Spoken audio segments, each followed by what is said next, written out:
It was just a battered piece of photographic paper, faded at the edges and creased down the middle. To the street thugs who stole it, it was garbage.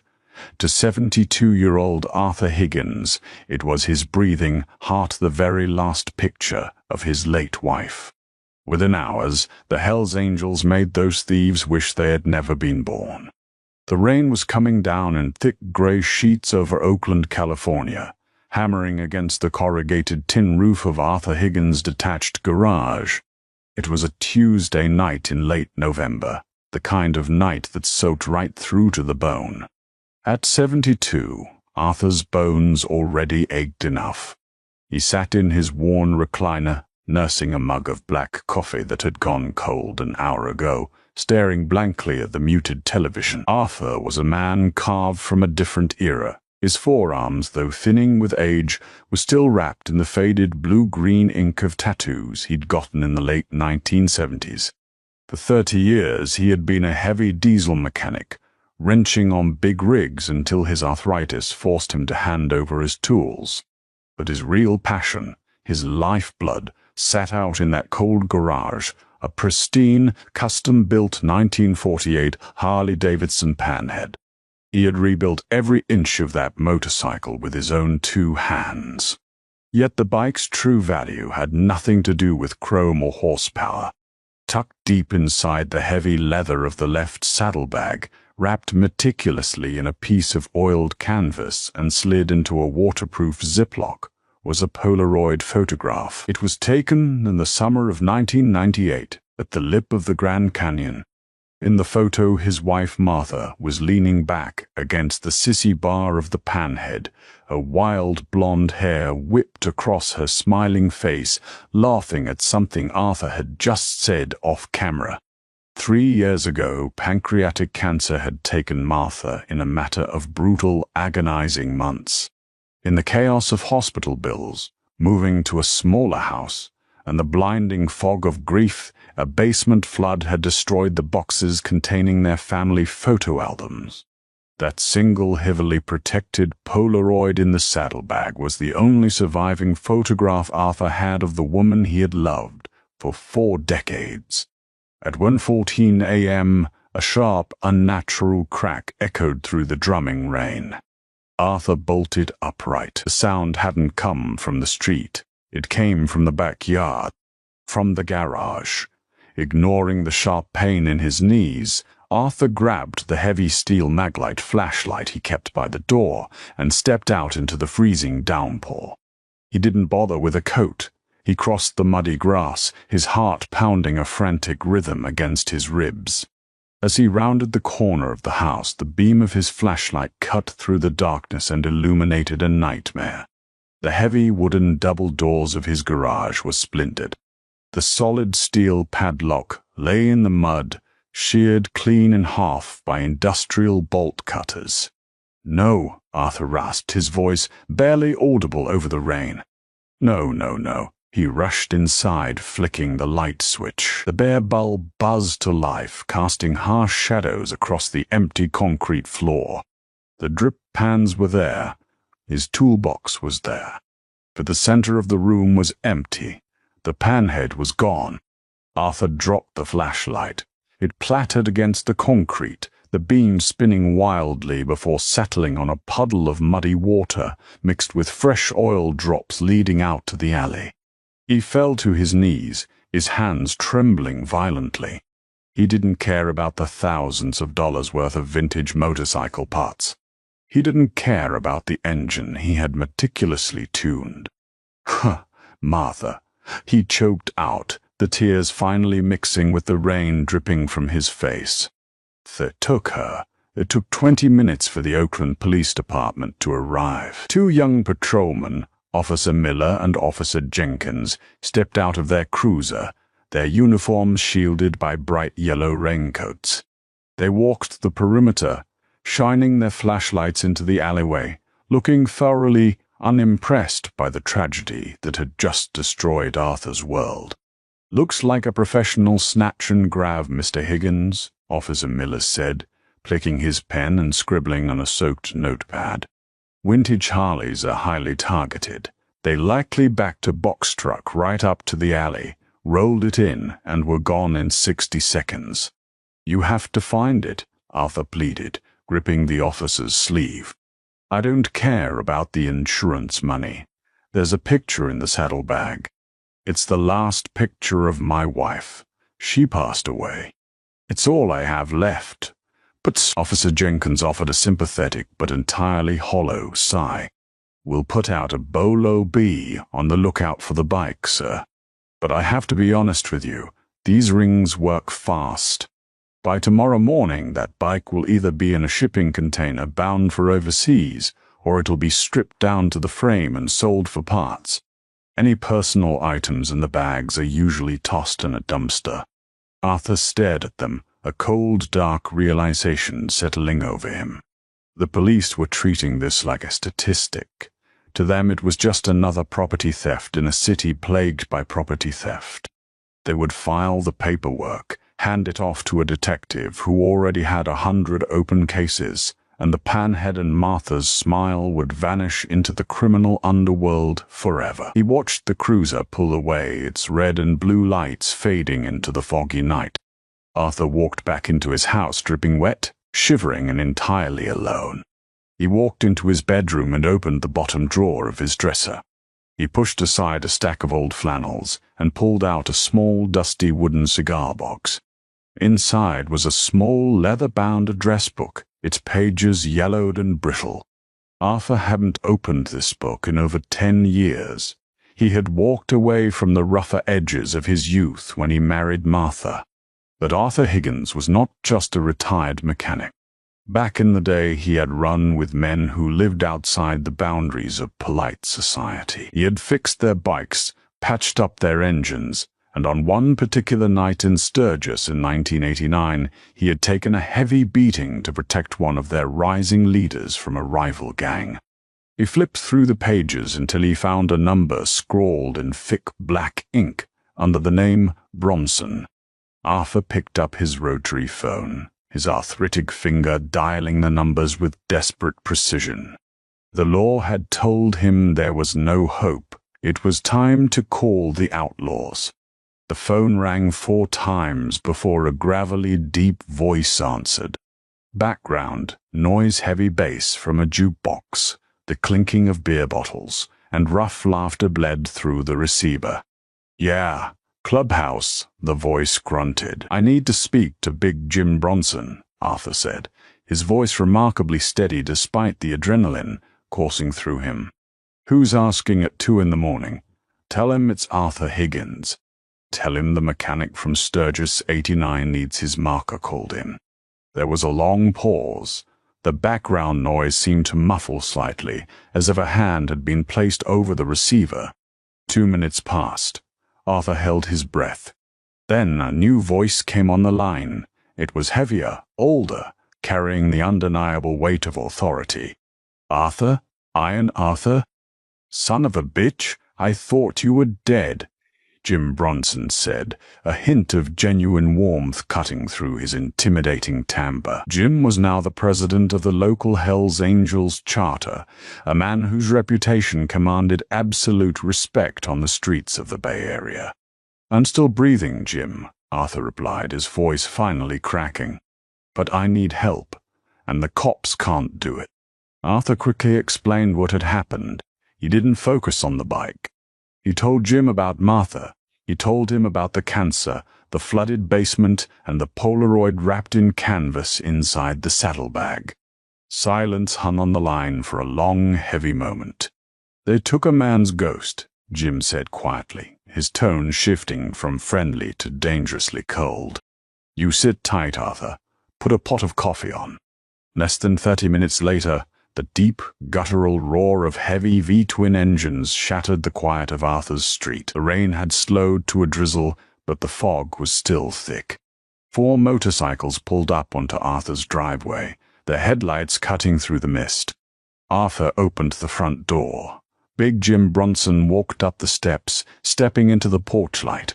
He was a towering figure, broad-shouldered, wearing a heavily weathered leather cut, displaying the iconic winged death's head on the back. Accompanying him were 3 men: Wyatt, a heavily tattooed sergeant-at-arms with cold, assessing eyes; Declan, a younger, fiercely loyal enforcer; and a prospect named Leo, who immediately stayed back to guard the bikes. Jim pulled Arthur into a rough embrace.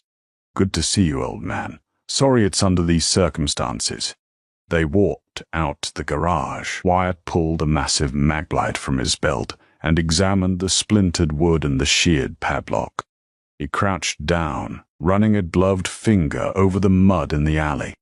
"Julie truck," Wyatt muttered, examining the tire treads. "Heavy load." They backed it in fast, cut the lock, rolled the iron, and peeled out. "Professional crew. The cops said it'll be in pieces by morning," Arthur said, looking at Jim. "The cops don't know the streets," Jim growled. "Nobody chops a mint .48 panhead. It's too recognizable, and the parts are too niche to move quickly without raising flags. Nah, a bike like that is stolen to order. It's going into a crate, and it's going overseas to a private collector who doesn't care about a VI number." "Can you find it before they ship it?" Arthur asked, his voice trembling. Jim turned to Declan.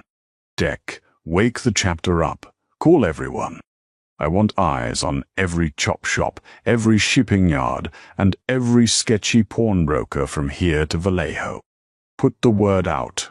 Whoever took Iron Arthur's bike has exactly 3 hours to return it, or the Hells Angels are going to burn their operation to the ground." By 3:30 a.m., the Oakland Charter had mobilized a small army. While the police department slept, dozens of leather-clad riders were shaking down the city's underbelly. They didn't need probable cause.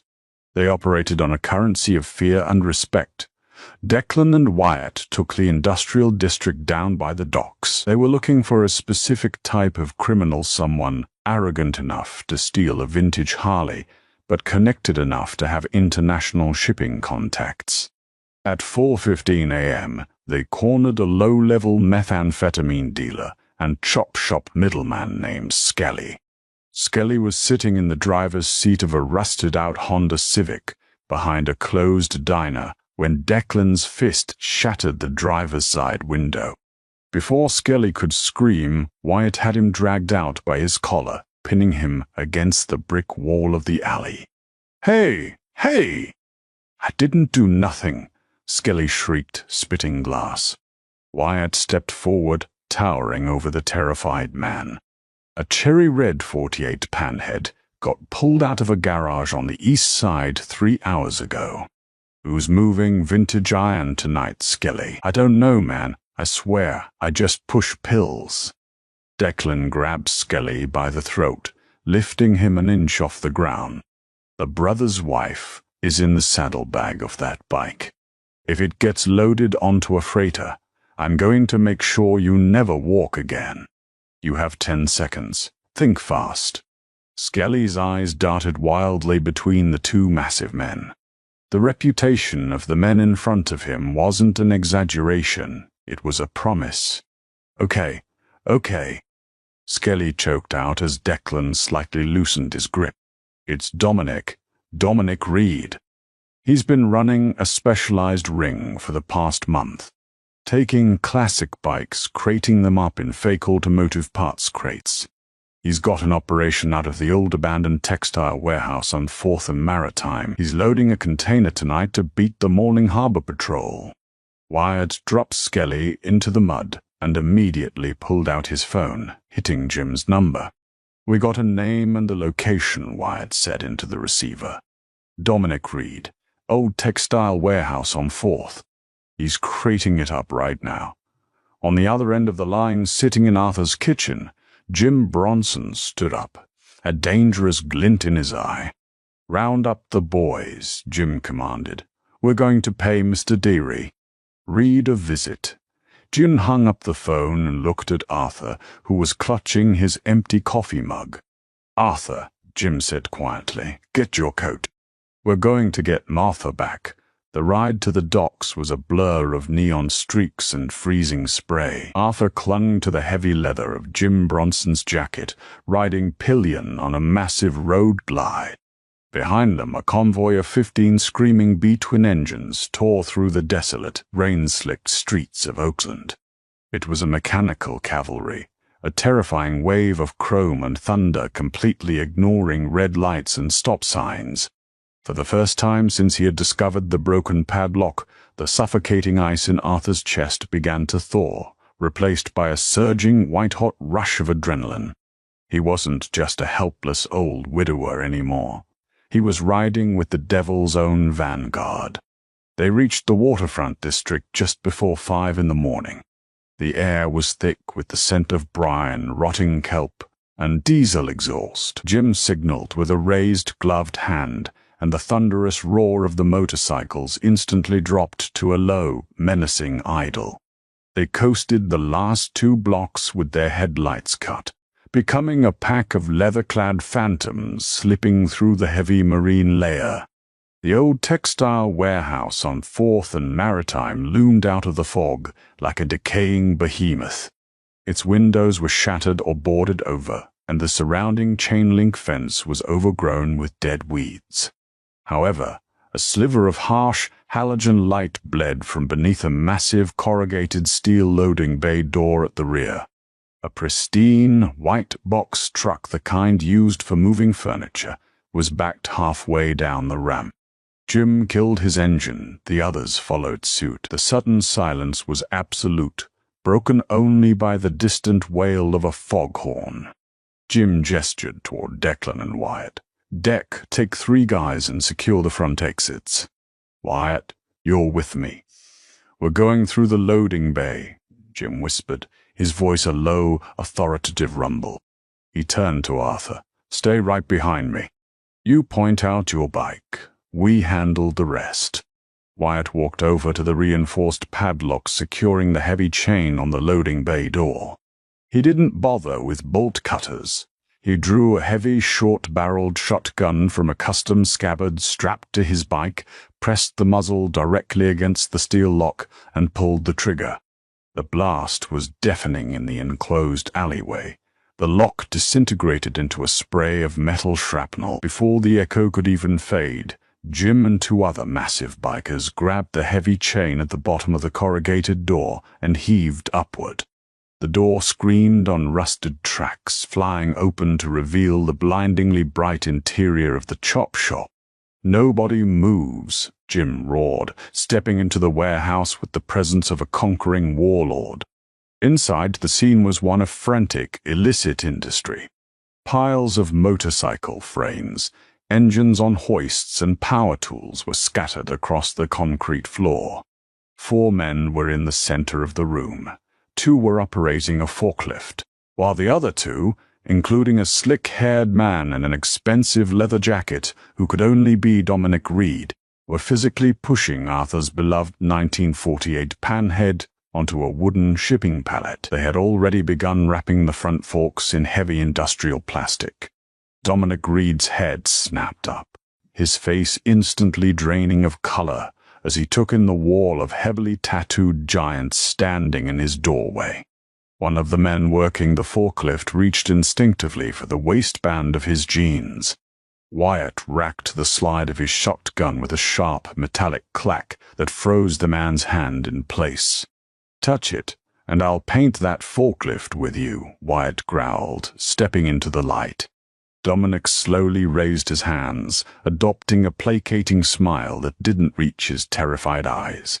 "Gentlemen, look, whatever turf this is, I didn't know. We can work this out. I have cash. Lots of it."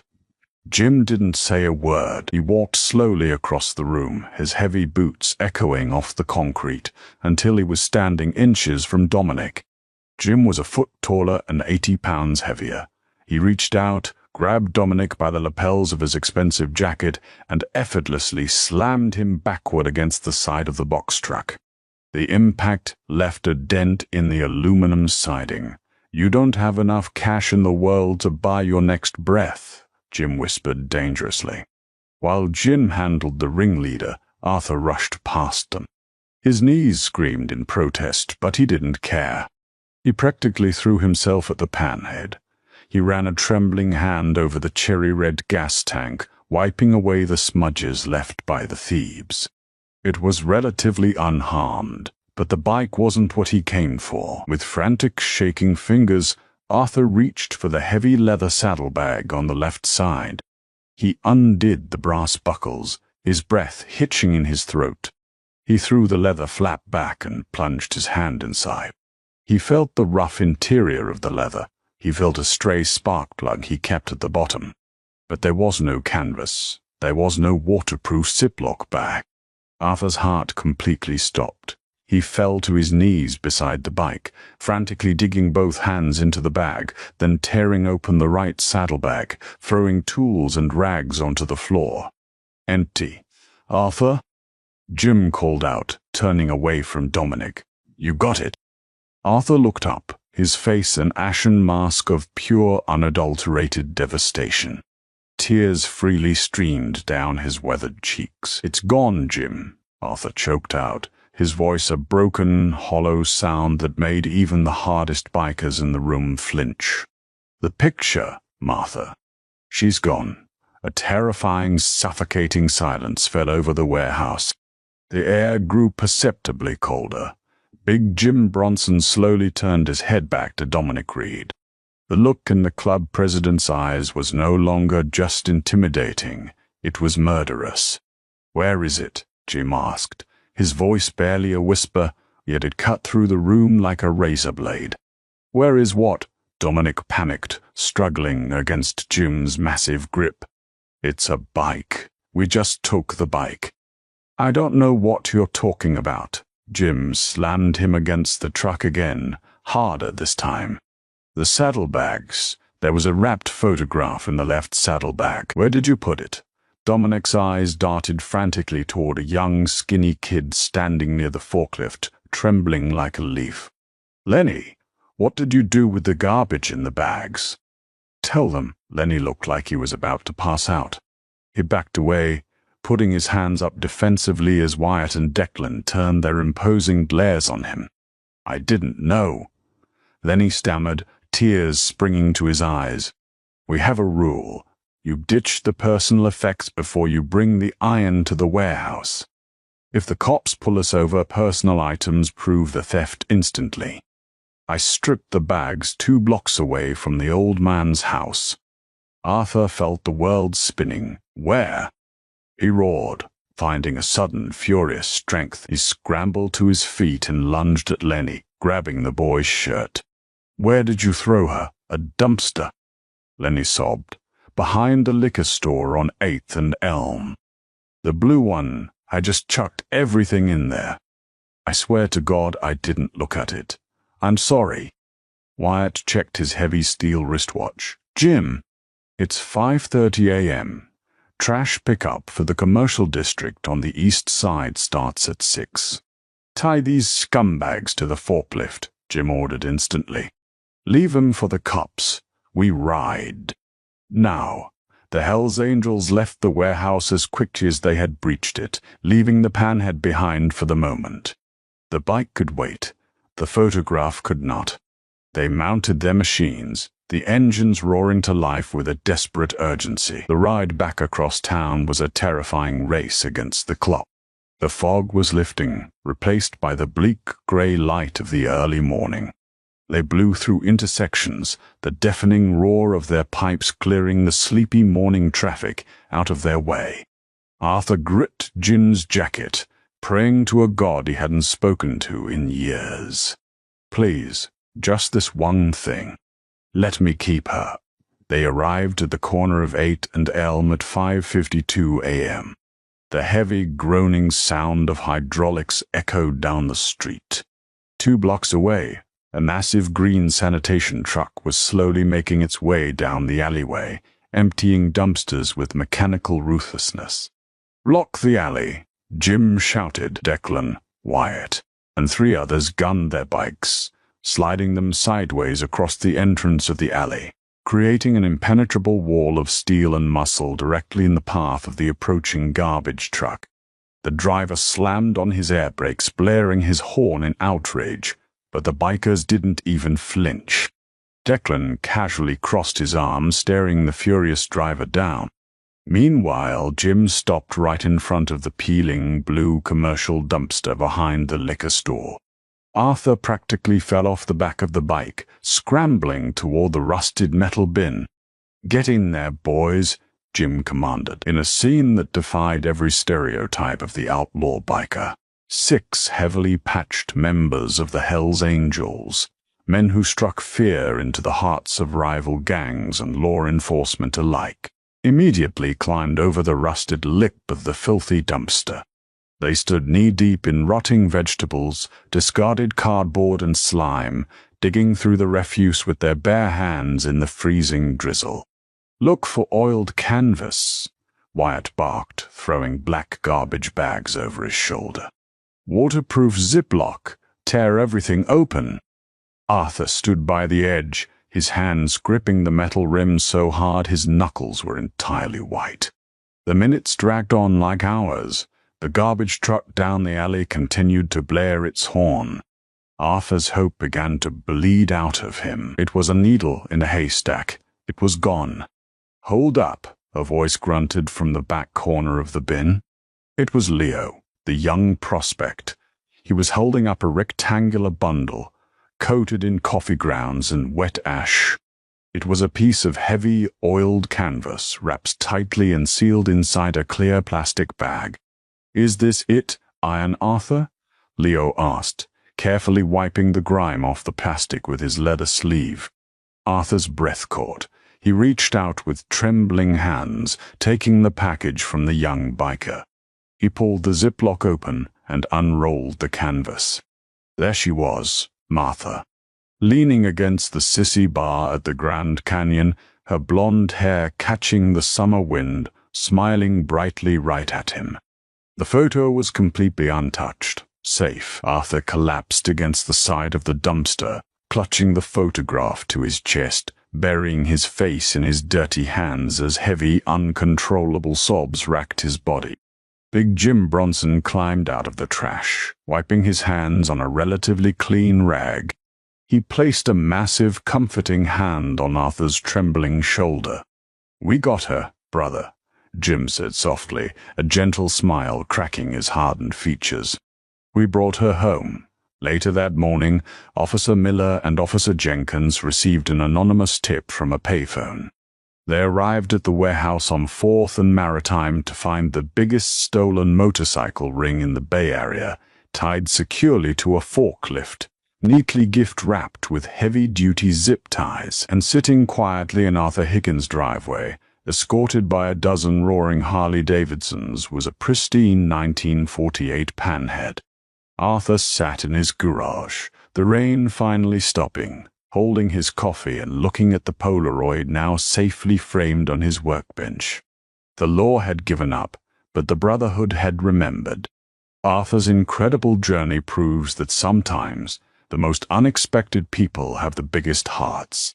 It wasn't the law that saved his most precious memory, but a brotherhood that refused to leave a man behind. If Arthur and Martha's story touched your heart, please hit that like button, share this video with your friends, and subscribe to our channel for more unbelievable true stories just like this. The bell above the diner door didn't just ring. It chimed the countdown to a reckoning. 3 arrogant strangers thought they were untouchable, mocking an old man with shaking hands and a faded jacket. They had no idea they had just insulted a ghost the Hells Angels worshipped. The heat outside the diner was unforgiving, baking the cracked asphalt of Route 66 into a shimmering mirage. Inside, the Copper Skillet, a run-down establishment sitting on the ragged edge of Barstow, California. The air conditioning rattled with a desperate asthmatic wheeze. It was a Tuesday afternoon, the kind of day where time seemed to stall. In the corner booth, as far from the glaring windows as possible, sat Samuel Reddick. Sam was 76 years old, carved from the kind of weathered, unyielding granite that modern men rarely understand. Despite the stifling desert heat, he wore a faded olive-drab field jacket. The cuffs were frayed, the fabric softened by decades of wear, and on the left lapel sat a tarnished silver star pin, barely visible unless you knew what to look for. His hands rested on the scarred Formica table, cradling a thick ceramic mug of black coffee. They shook. It was a persistent, involuntary tremor. Nerve damage from a piece of shrapnel in the Achau Valley in 1969, compounded by the slow, inevitable march of age. Maggie Foster, a waitress who had been pouring coffee at the skillet for 15 years, walked by and wordlessly topped off his mug. She knew Sam. She knew he never ordered food, only coffee, and she knew he tipped with exactly 3 crumpled dollar bills folded into a neat triangle. She also knew better than to ask him about the 1,000-yard stare that sometimes glazed over his pale blue eyes. The quiet sanctuary of the diner was shattered when the front door swung violently open. In walked Braden Cole, trailed closely by his 2 shadows, Trent Lawson and Chase Wyatt. They were in their late 20s, radiating the kind of loud, unearned confidence that comes from new money and a profound lack of consequence. They had been driving a sleek silver G-Wagon toward Las Vegas for a bachelor party when a blown tire forced them into the dusty purgatory of Barstow. Forced to wait 2 hours at a local mechanic's shop, they had wandered into the diner to escape the heat, bringing their frustration and entitlement with them. Braden was dressed in a crisp designer polo that hugged his gym-sculpted shoulders, a heavy silver Rolex catching the fluorescent light.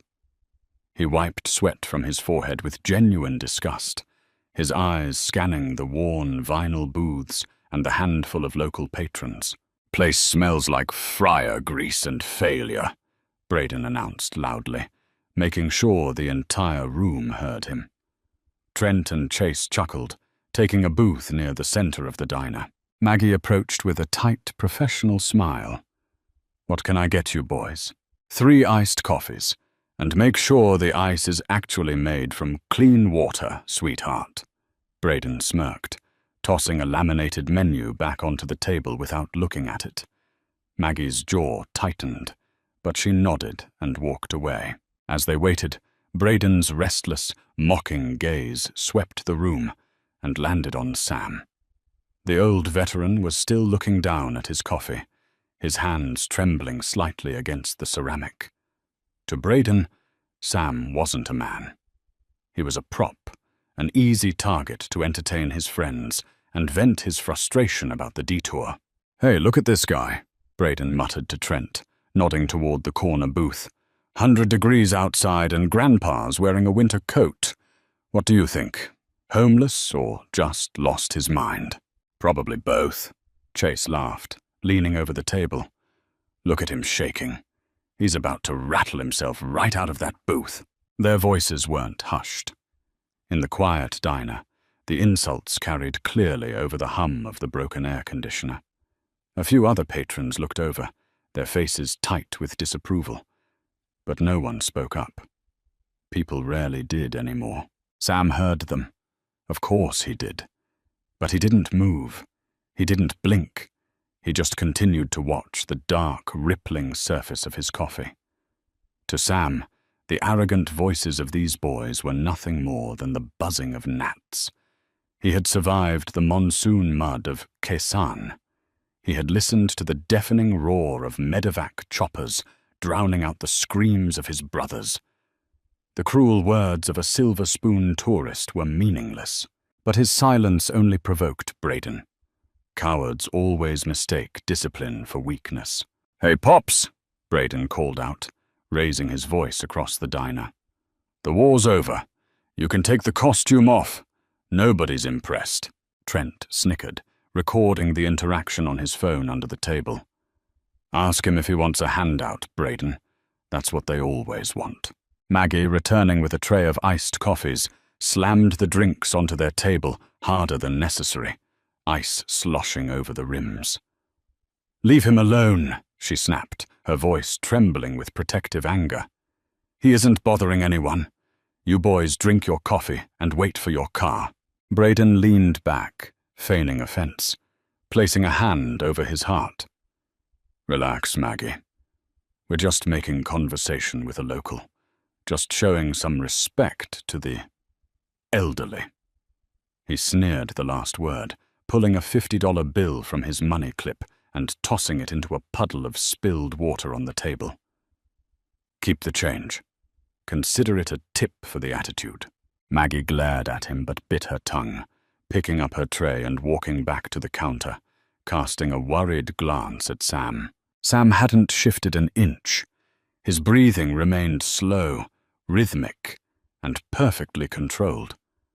But beneath the faded green canvas of his jacket, the muscles in his shoulders tightened. The tremor in his hands wasn't from fear. It was the physical manifestation of a cage rattling, holding back a beast he had spent 50 years trying to put to sleep. 10 minutes passed. The iced coffees were drained, but the mechanic hadn't called. Boredom set back in, and Braden's eyes drifted back to the corner booth. The fact that Sam had completely ignored him gnawed at his inflated ego. He needed a reaction. He needed to prove, to his friends and to the room, that he controlled the space. Braden stood up, brushing invisible dust off his designer jeans. "I think I'm going to go pay my respects," he said, a malicious grin spreading across his face. "Braden, don't,"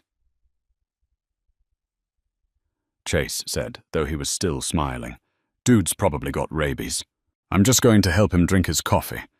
Looks like he's having trouble," Braden replied, walking slowly toward Sam's booth.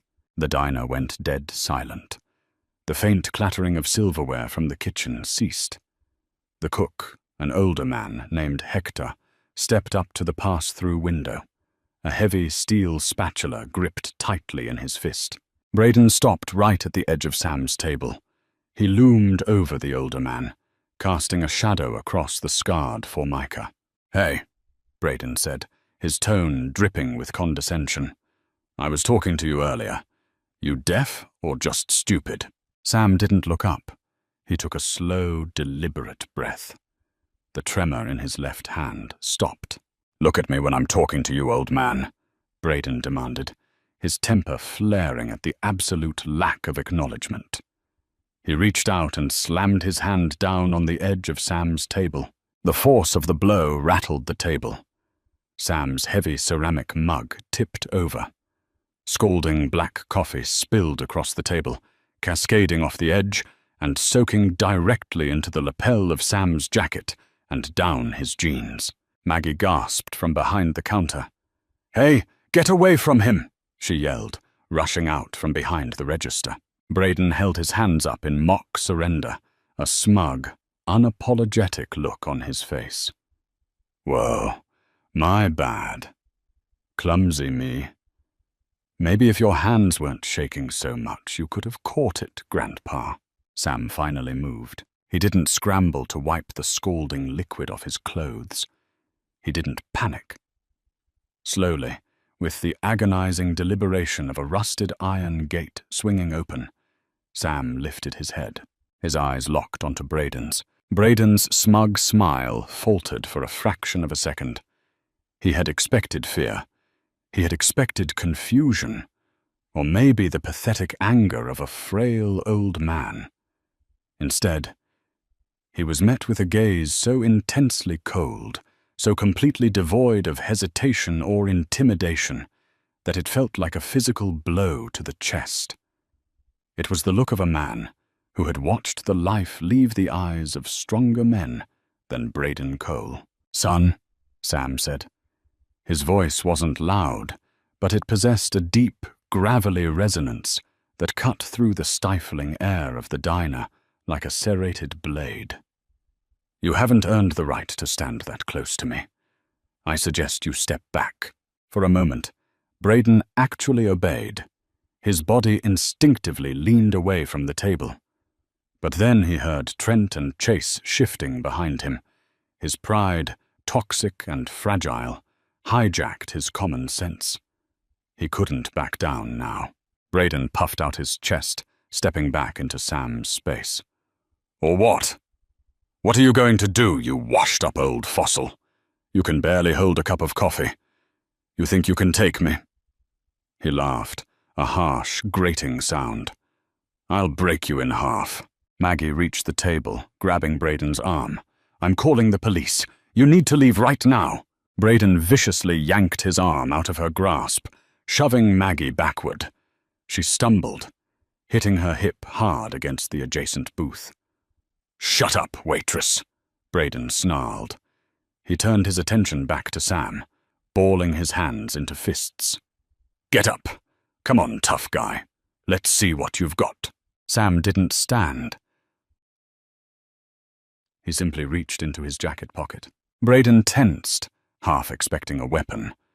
But Sam only pulled out a clean, neatly folded white handkerchief. He began to dab at the spilled coffee on his jacket, moving with an eerie, unbothered calm.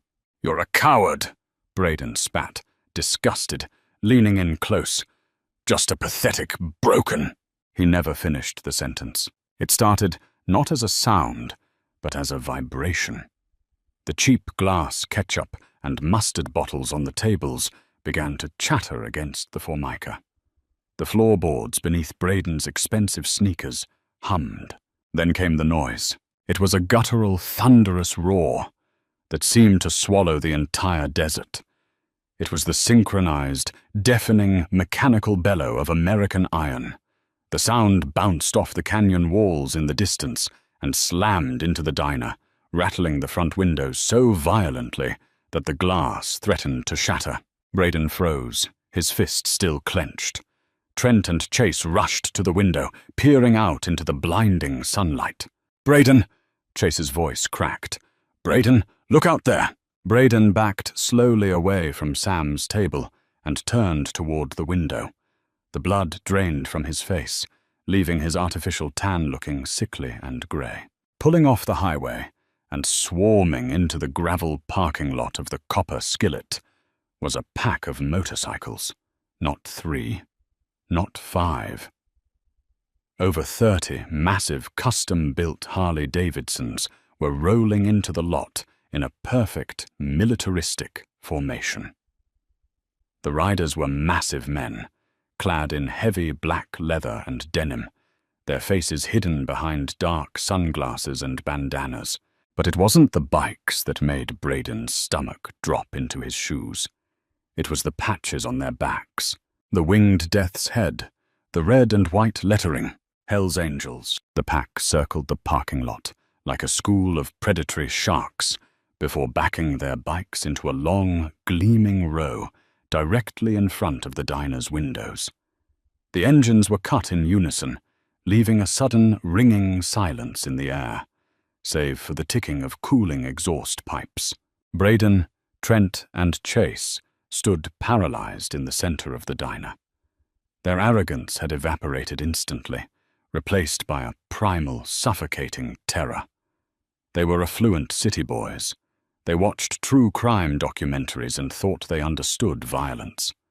But looking through the glass at 30 patched members of the most notorious motorcycle club in the world, they realized they knew absolutely nothing. The riders dismounted. At the center of the pack was a man built like a freight train.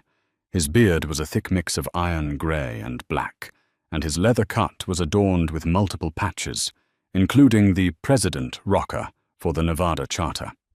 His name was Gunnar Davies, known on the streets simply as Iron. He was a man whose reputation was whispered about in lockups across the West Coast. Gunnar didn't look at the sky. He didn't look at his bike. He looked straight through the plate glass window of the diner, and his eyes bypassed Braden entirely, locking onto the corner booth. They're coming in," Trent whispered, taking a terrified step backward as the massive bikers began to march in unison toward the diner's front door. "Braden, what do we do? We didn't do anything to them." "Just keep quiet," Braden hissed, his voice trembling uncontrollably. "Don't look at them. Don't say a word." He assumed, with the desperate logic of a frightened man, that this was a coincidence, a club run. They just wanted burgers and beers. If he stayed out of their way, he would survive. He didn't connect the bikers to the old man wiping coffee off his faded jacket. It was an impossibility his mind couldn't even process. The heavy front door of the diner was pulled open, the chime ringing out one last time. It sounded like a death knell. The harsh desert sunlight spilled into the room, followed by the heavy, rhythmic thud of leather boots on the linoleum floor. The Hells Angels had arrived, and the reckoning was about to begin. The interior of the copper skillet suddenly felt small, suffocatingly so. The air, already thick with the smell of stale fryer grease and the desperate rattle of the broken AC, was entirely consumed by the scent of hot engine oil, sun-baked leather, and raw, unfiltered intimidation. 30 men filed through the diner doors. They did not speak, nor did they laugh. They moved with a predatory grace, their heavy boots thudding against the checkered linoleum in a unified march that rattled the silverware on the tables. These were men who lived outside the boundaries of polite society, forged in a brotherhood that demanded absolute loyalty and extracted a heavy toll from anyone who crossed it. Braden Cole's chest heaved as panic seized his lungs. He pressed himself back against the rim of a booth, his expensive designer polo suddenly feeling like a straitjacket. Beside him, Trent and Chase were practically hyperventilating, their eyes darting wildly toward the back exit. But 2 massive bikers, their arms covered in faded prison ink, had already casually stepped in front of the kitchen doors, blocking the only avenue of escape. Gunner Iron Davies led the formation. He was a towering figure, 6'4" of corded muscle and scarred knuckles, his leather cut heavy with the patches of a life lived dangerously. He walked straight down the center aisle of the diner. Braden held his breath, shutting his eyes tightly, praying the giant would walk past him. And Gunnar did. He didn't even spare a fraction of a glance for the 3 terrified young men huddled by the counter. To Gunnar, they were less than nothing. Gunnar stopped directly in front of the corner booth. The diner was engulfed in absolute silence. Hector, the cook, had lowered his spatula. Maggie stood frozen near the register, her hand still resting on her bruised hip where Braden had shoved her. Everyone watched, expecting the biker president to demand the booth or perhaps extort the trembling old man sitting there. Instead, Gunnar reached up with thick, scarred fingers and slowly pulled off his dark sunglasses. The menacing, hardened glare of the outlaw evaporated. In its place, Gunnar's dark eyes softened, welling with a profound, sudden moisture that he made no attempt to hide. The intimidating warlord of the Nevada Charter reached out and gripped the edge of the table, as if he needed it to steady himself. "Sergeant Reddick," Gunnar's voice rumbled, thick with unshed emotion. It was a voice used to shouting over roaring engines and bar brawls, now reduced to a reverent, trembling whisper. Sam finally looked up. He studied the giant before him for a long, quiet moment. The tremor in his hand had completely vanished. His pale blue eyes narrowed, searching the biker's weathered face, tracing the lines of his jaw and the shape of his brow. "You have your father's eyes," Sam said softly, his gravelly voice echoing in the quiet diner. "You're William's boy." Gunnar nodded heavily, swallowing hard. "Yes, sir, I'm Gunnar." Without warning, the imposing biker president dropped to one knee right there on the dirty linoleum floor, bringing himself to eye level with the seated veteran. Behind him, as if orchestrated by an unseen conductor, the 29 other Hells Angels removed their sunglasses and lowered their heads in unison. It was a staggering display of submission and respect from men who bowed to no one. "My father passed away 2 days ago, Sergeant," Gunnar said, his voice cracking.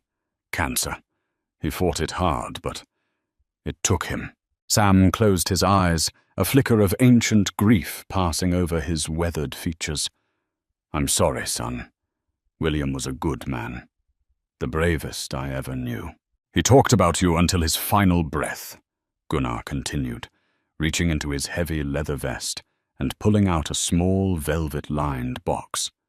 "May of 1969, the Aschau Valley, Hill 937, Hamburger Hill."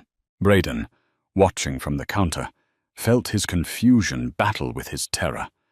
He didn't understand what was happening. "Dad always told us the story," Gunnar said, his voice growing louder, ensuring everyone in the diner heard it. "He told us how his platoon was pinned down by heavy machine gun fire in the mud and the blood. He took a round to the femur. Couldn't walk. The rest of the squad had to pull back. But not you." Gunnar opened the velvet box and placed it gently on the table next to Sam's spilled coffee.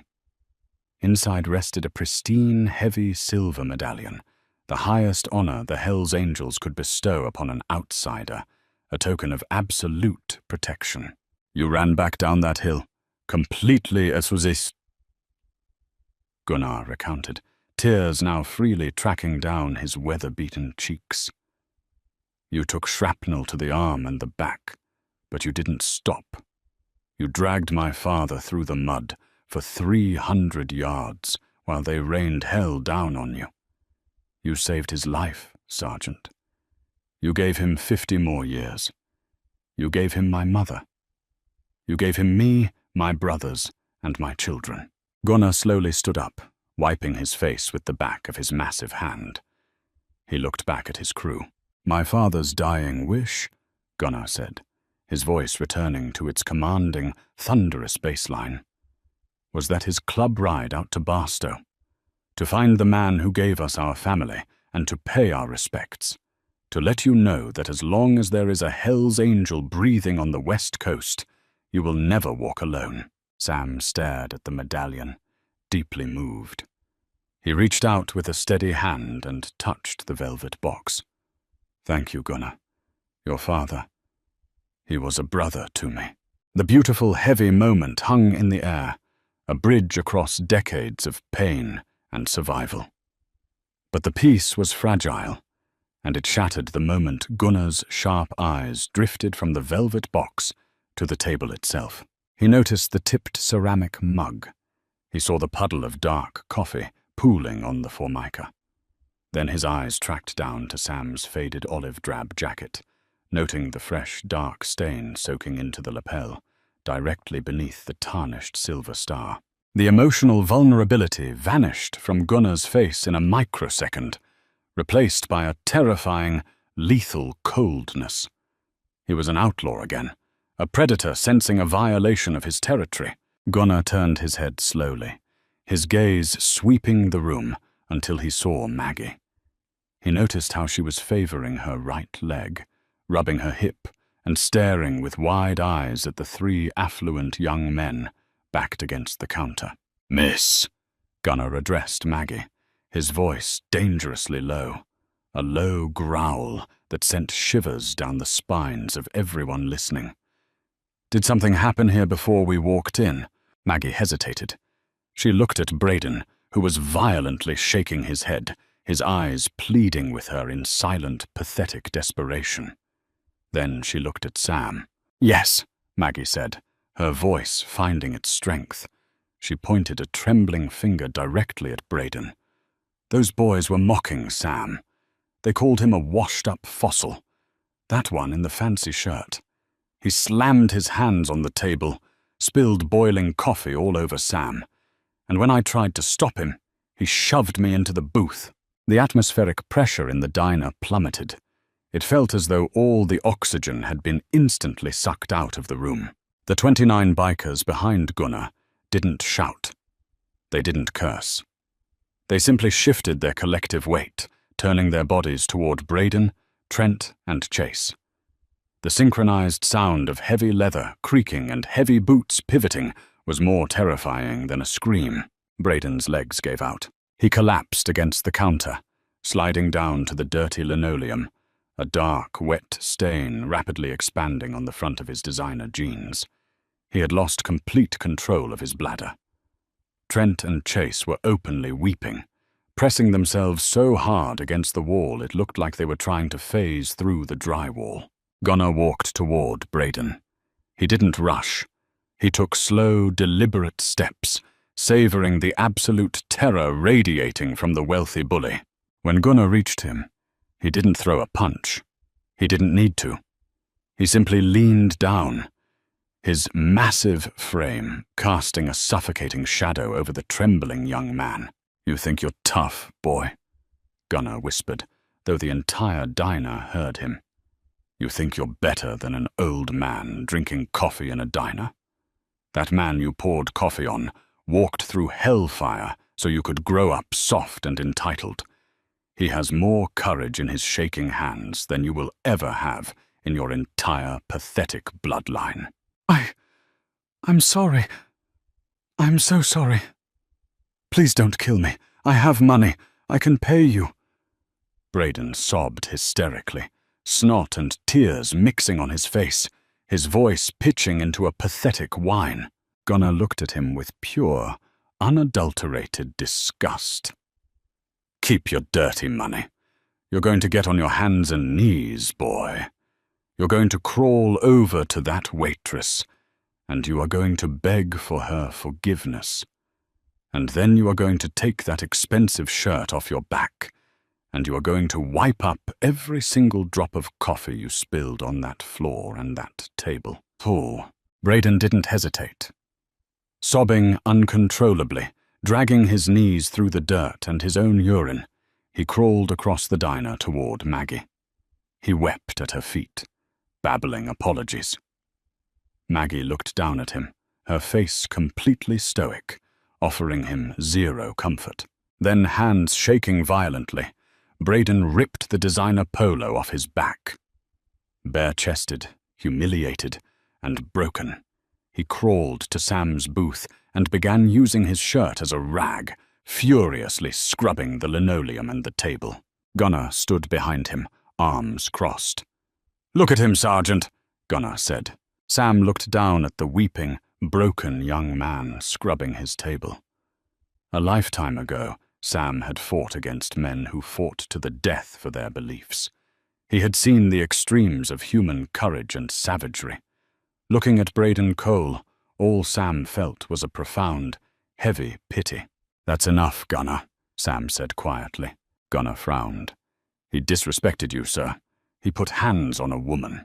"And he's broken," Sam replied, his voice firm, leaving no room for argument. "A man only has his dignity. You've taken his, and he surrendered it willingly. Let him live with the memory of today. That will haunt him longer than a beating." Gunnar stared at Sam, then slowly nodded in deference to the older man's wisdom. He looked down at Braden. "You hear that, boy? The man you mocked just spared your life. Get up. Get out of my sight before I change my mind." Trent and Chase scrambled forward, grabbing Braden by the arms and dragging him toward the door. They didn't look back. The chime of the door sounded one last time as they fled into the blistering heat, leaving behind a silence that felt entirely different than before. It was a silence of reverence. Sam slowly stood up from the booth. He gathered his soiled jacket, placing the velvet box carefully into his deep pocket.